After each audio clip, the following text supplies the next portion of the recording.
নিশ্চয় চিন্তাত পৰিলোঁ। ক'ৰ পৰা আৰম্ভ কৰিম, কেনেকৈ আৰম্ভ কৰিম।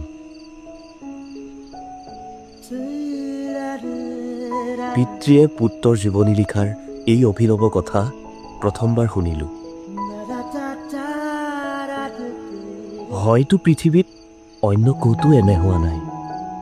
অৱশ্যে আমাৰ জনাত নাই। তথাপিতো পুত্ৰৰ জীৱন কাহিনী লিখিবলৈ আৰম্ভ কৰিছোঁ। চন 1972 নৱেম্বৰ মাহৰ 18 তাৰিখে তুৰাৰ চিভিল হস্পিটেলত আমাৰ প্ৰথম সন্তান জুবিনৰ জন্ম হয়।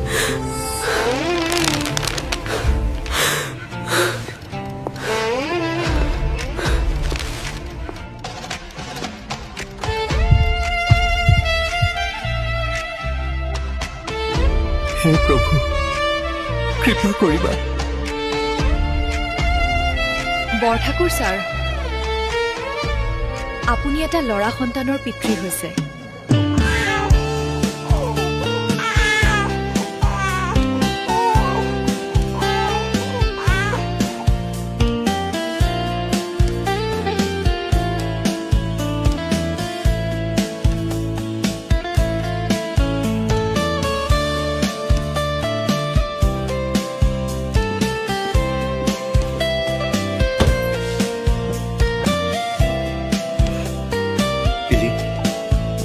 ঠিকে আছানে তুমি?